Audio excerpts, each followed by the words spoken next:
I'm Eric Newton, and this is The Together Show. We all know relationships take work, but what is that work, and how do we do it? As a former divorce lawyer, I've watched thousands of couples break up firsthand. Having seen the worst in relationships, I decided to try to help couples stay together. So on this show, we talk to real couples and find out what love really looks like.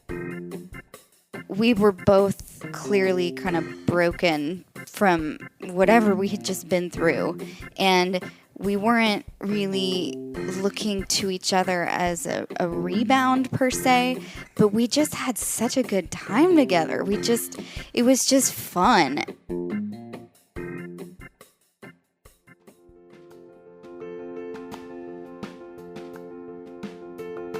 Welcome to the show, everyone. Thanks for listening. We're trying something new out this month. We're switching during October to a Monday, Wednesday, Friday format. And on Fridays, we'll be posting recap episodes with a special guest, Dr. Michelle Wong.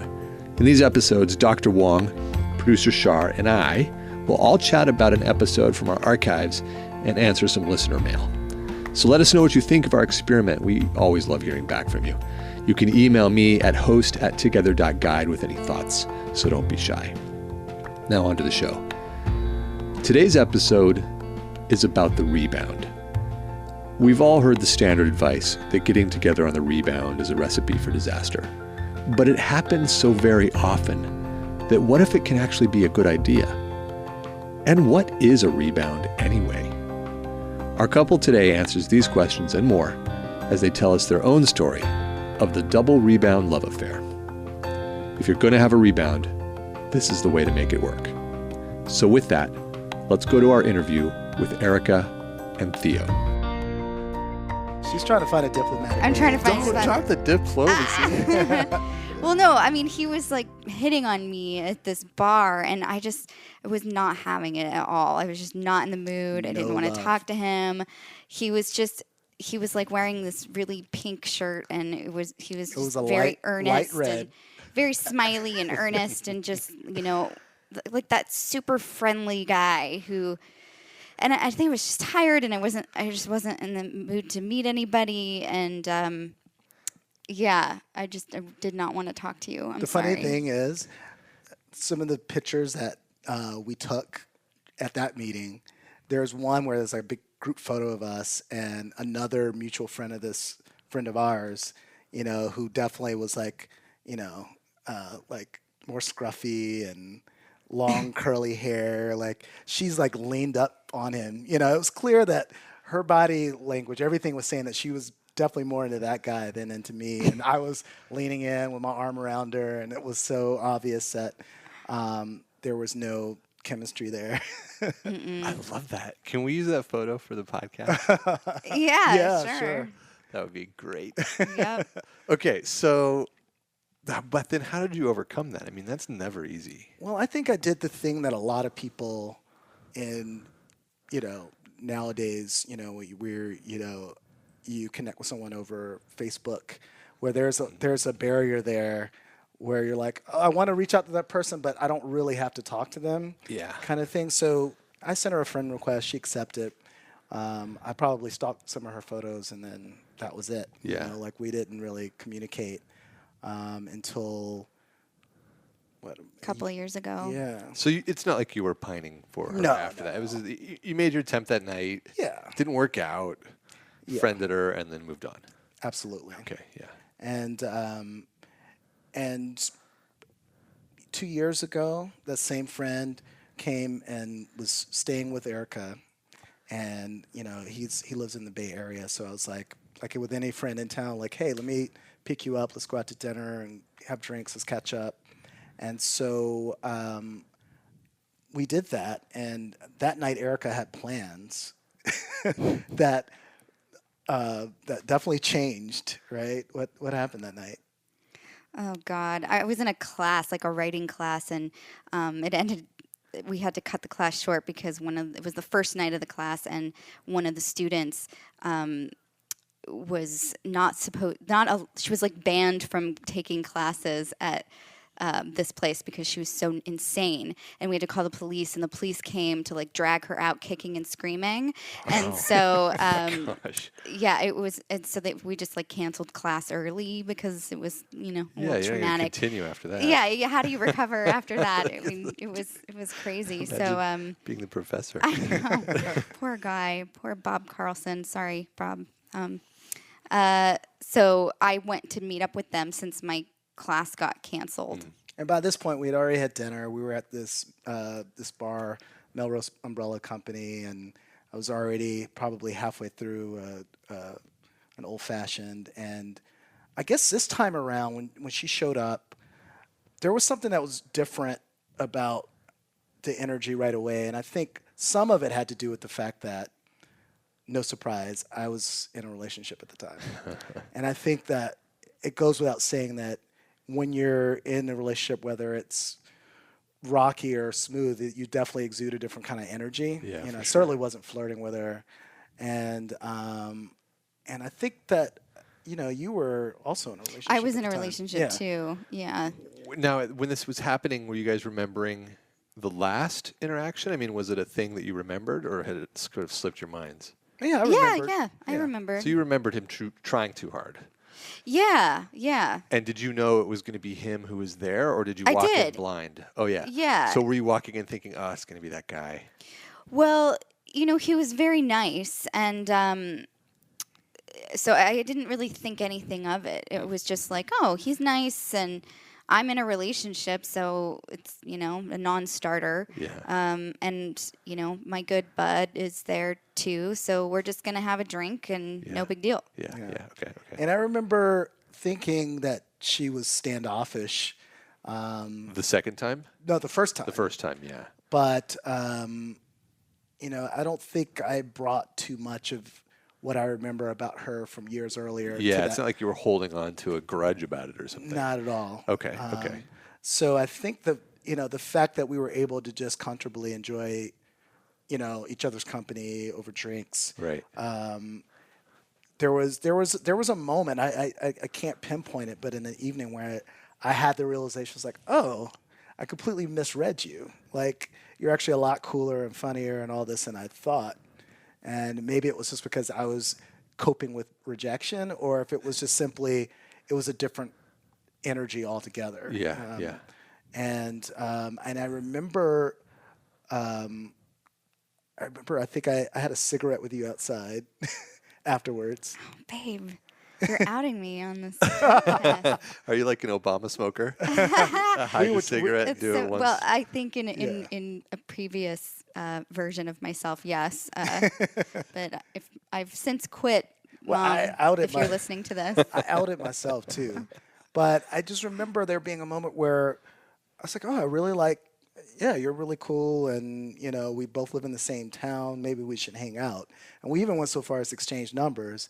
And then in the light of sobriety the next day, I was like, oh, I can't in good conscience call her. Yeah. Because I'm seeing someone and I'm not that kind of dude. Right. And I didn't really even know what her situation was. But, you know, I think it would have, you know. Yeah.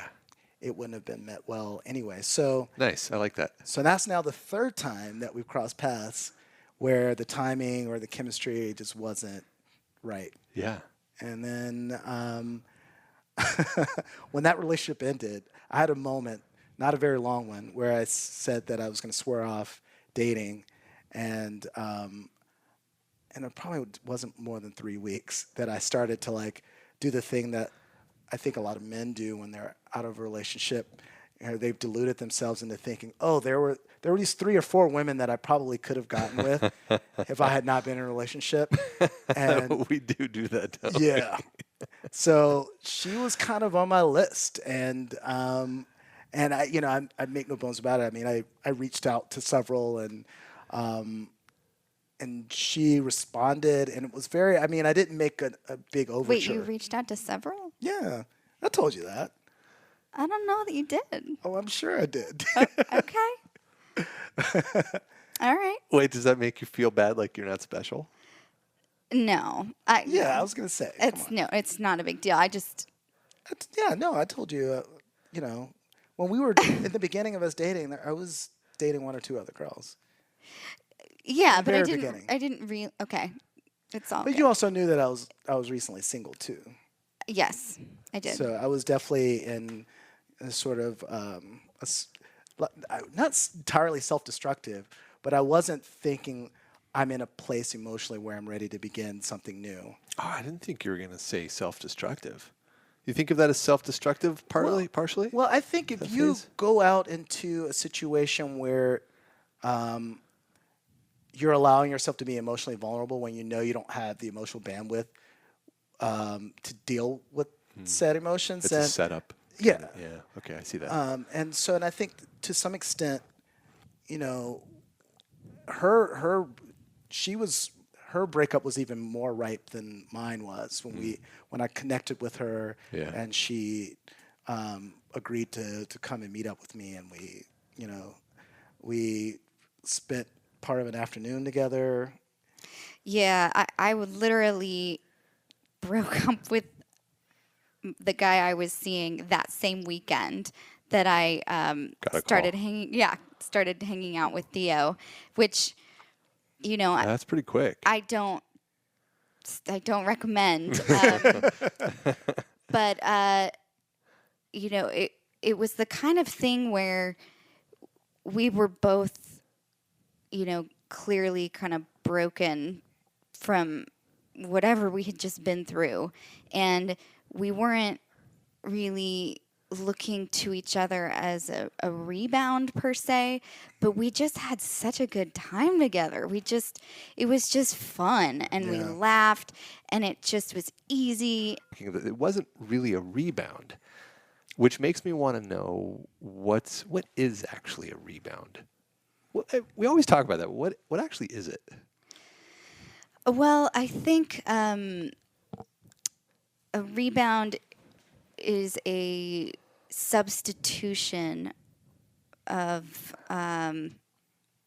emotion, where maybe the withdrawal that you're going through is so severe that you're just looking for kind of a hit of emotion, and you don't care if it's real or not, as long as it's something.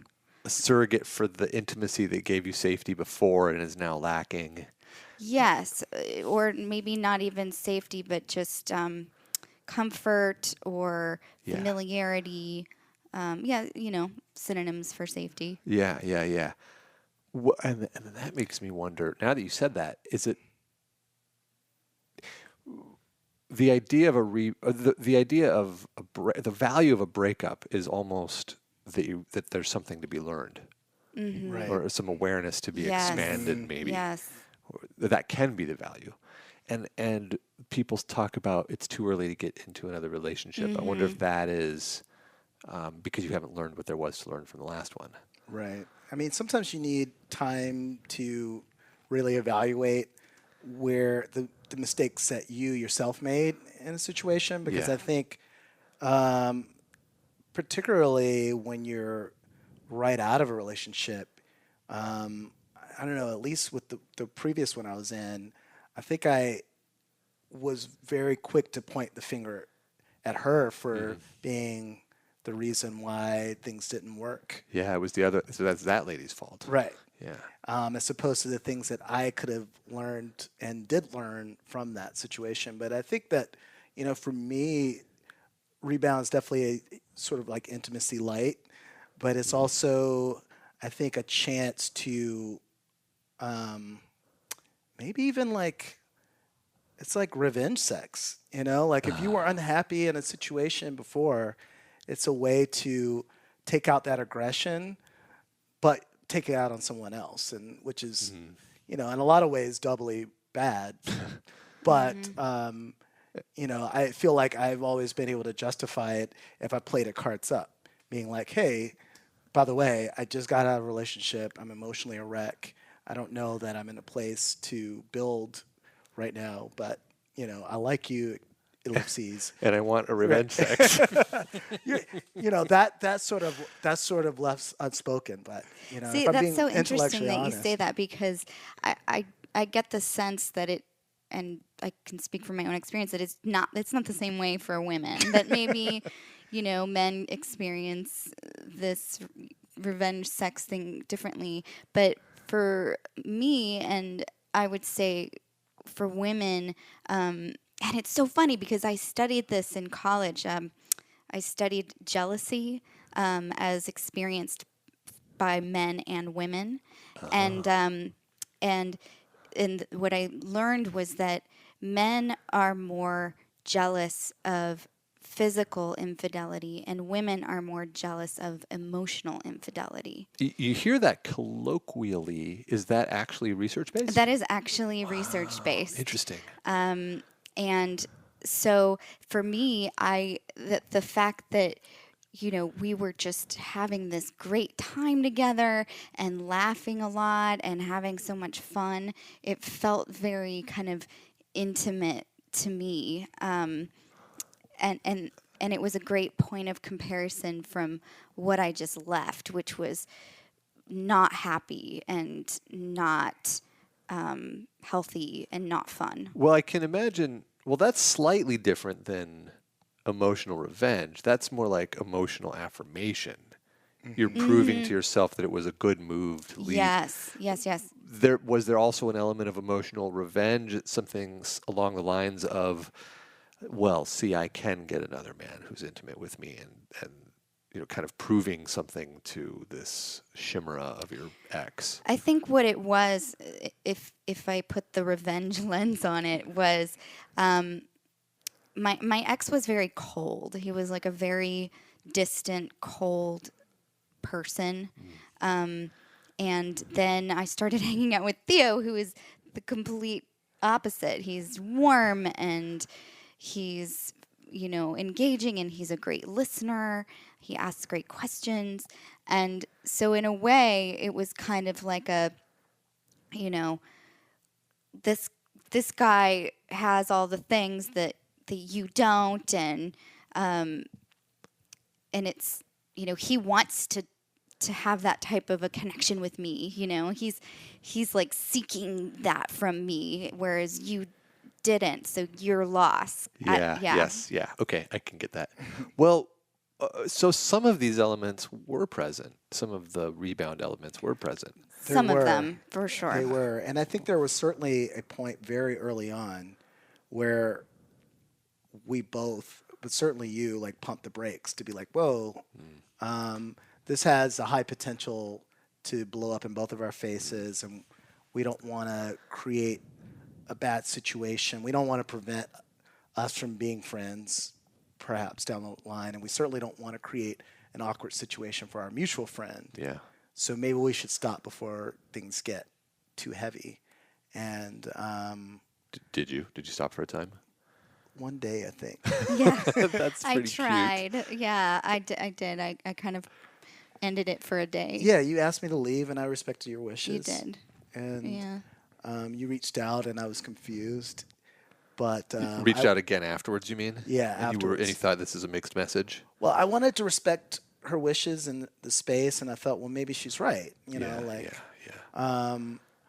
But then when she reached out, I was glad because I wanted to hear from her, and I didn't want to stop hanging out. And so we both threw caution to the wind and continued to hang out.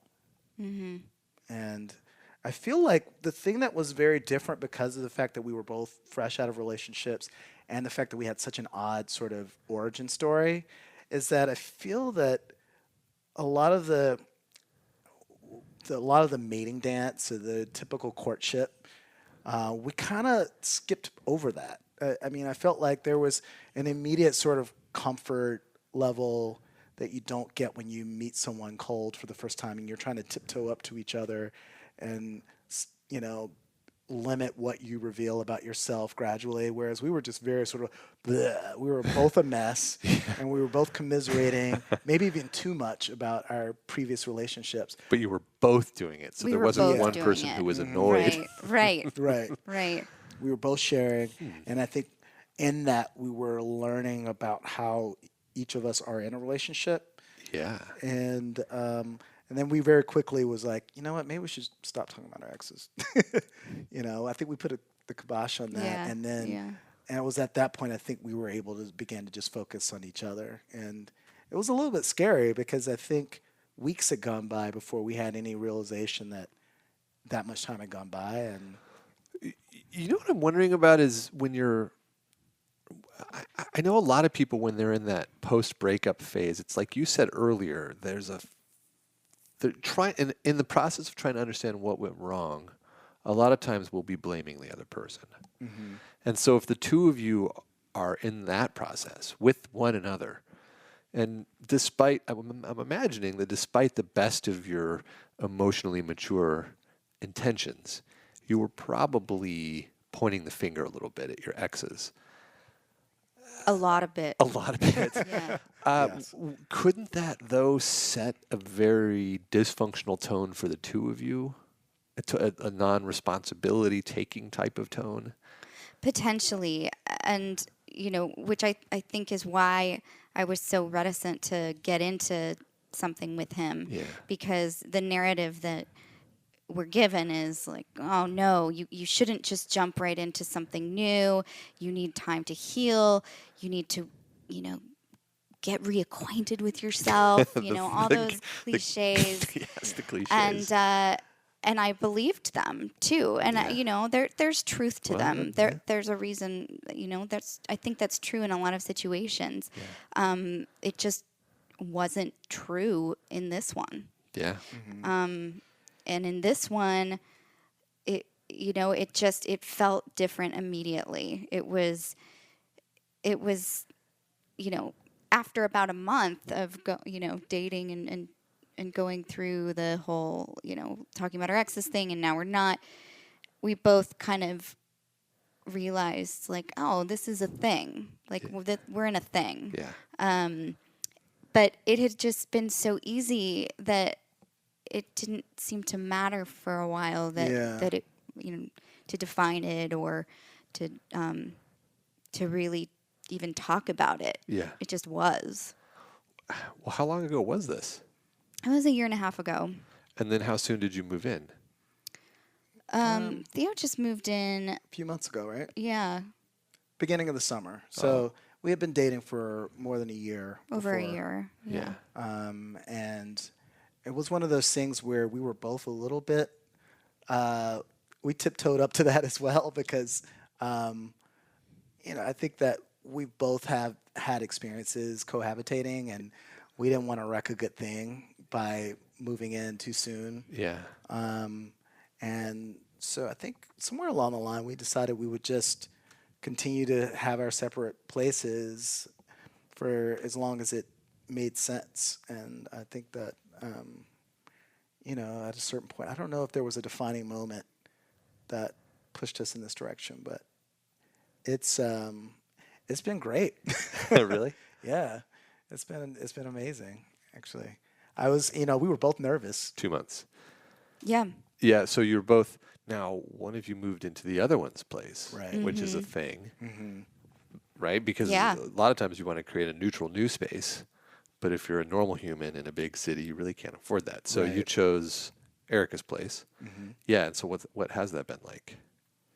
Well, I say that we're still like kind of living on top of each other a little bit because, we haven't completely merged all of my stuff in with some of her things. But one thing we did decide that might help mitigate the fact that we weren't finding a separate new place for the both of us is that maybe we'll just refurnish and repaint and just make this place feel like a new place. Yeah.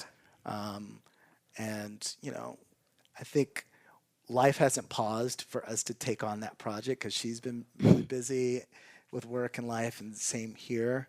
But that's something that we're definitely looking forward to doing. It made financial sense for me to move in with her. Yeah. And I think that oftentimes that's sort of a leading factor into why couples move in together is the money part. Yeah. And we didn't want that to trump our, us being healthy and happy. So I think there was a part of us,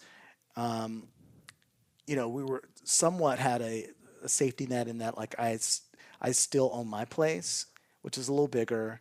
And, we felt like, well, if being in a 1-bedroom together, if we find that we're smothering each other or we don't have enough space, and maybe we can move into my place. Are you renting that place out? Yes. Yeah, that makes sense. That's in fact exactly what Aubrey and I do. Oh, yeah? Okay. She owns a place, rents it out, and we live in our smaller place. Oh, okay. Nice. Yeah, It's a good arrangement. It is. It yeah. is. Yeah. And I moved into her place. You did. Yeah. There you go. So yeah, Very similar. I know the challenge as well. Uh-huh.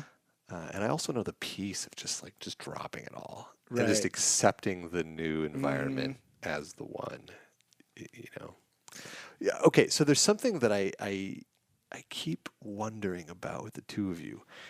You talked about the very first time you met, how you were a little bit more effusive, I guess, or what's the term you would put towards your personality?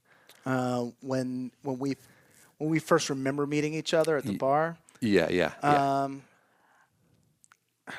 don't know how I would put it, but I know that she I puts use the word earnest. Earnest. Usually when I or eager. just eager, earnest. Yes. Okay. Which are qualities that people like, but are almost never sexy at a first meeting for some reason.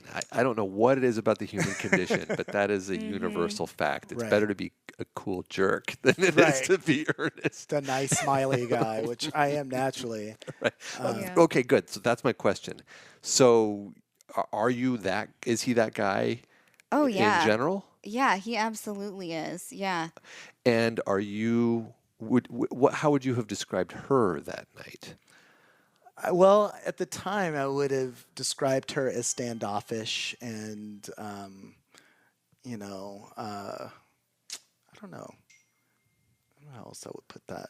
I think I didn't want to be there but I wanted to, say hello to my friend. I didn't really want to go out. I didn't want to go to a bar. So I just didn't want to be there in the first place. I thought I would just kind of pop in and say hello and then leave. And so I didn't anticipate that Theo Right. would be like. Well, were you exuding a way that you are in general that evening? No, it's okay. not representative It's of, not. of how I am. So, but he is earnest and eager in life. What are you in life? I don't know. What am I, babe? You are very emotionally aware of yourself, and I think you tend to be someone who is not afraid to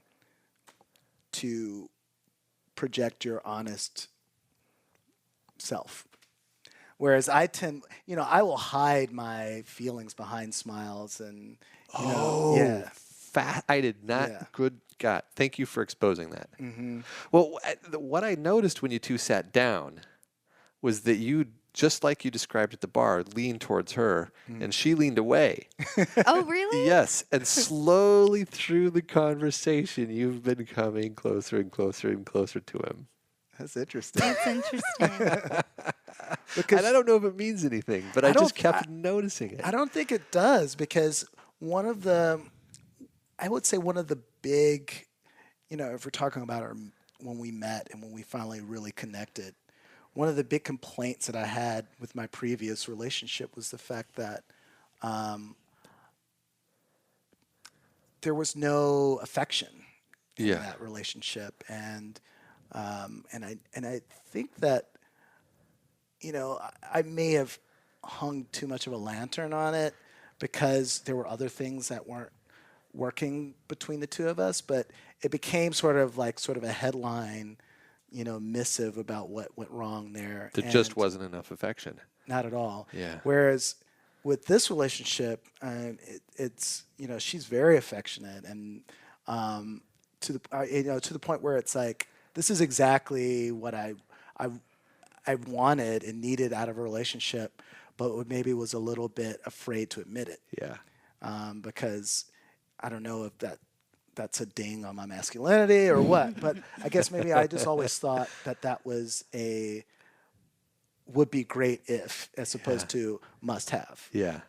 And I don't know if it was just about the discomfort of us being in this setting where we're speaking like that, but Yeah, 'cause ordinarily we're kind of all over each Yeah. other all the time.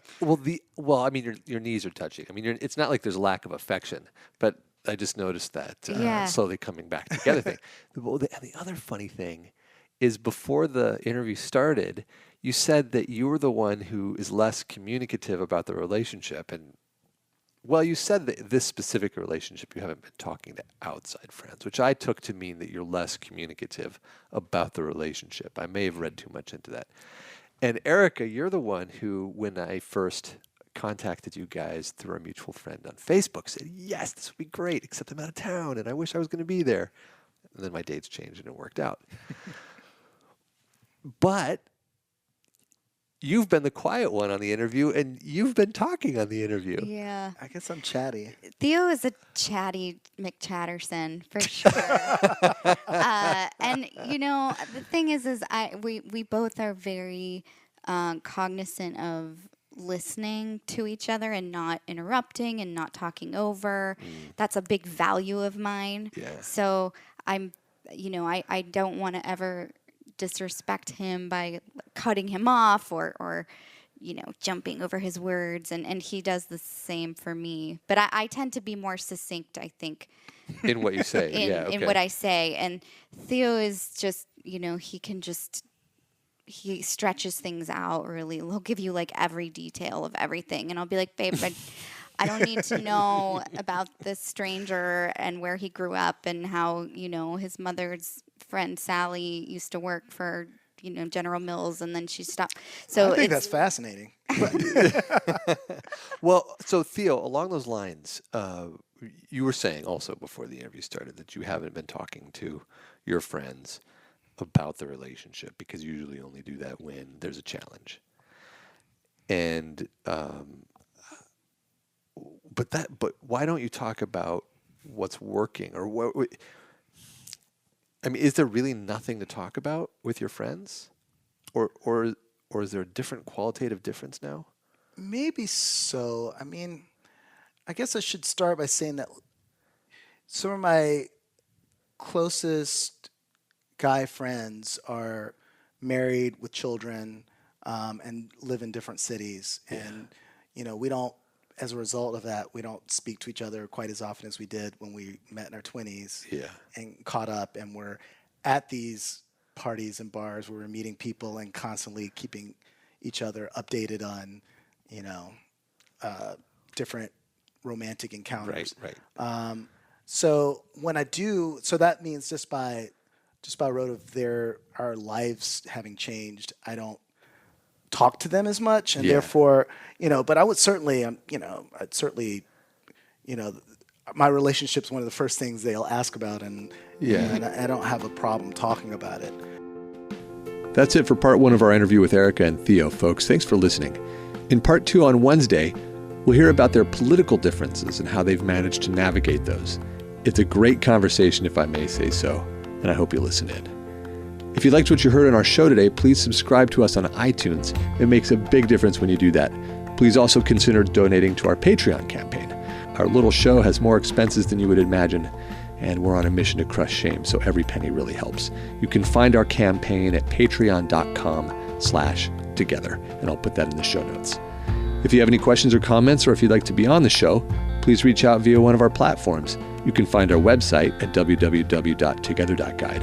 Our Facebook page is facebook.com/togethershow. Twitter and Instagram are both at together_show, or you can email me at host@together.guide. Our producer is Charlene Goto. Our web designer is Courtney Munna. Our art director and my one and only is Aubrey Pick. She's the whole reason, folks, and she's in New York. Can't wait to see her. Thanks once again to my guests, Erica and Theo. Guys, thanks so much for having me over. I loved your place, and it was a great conversation. That's all for today, folks. See you next time.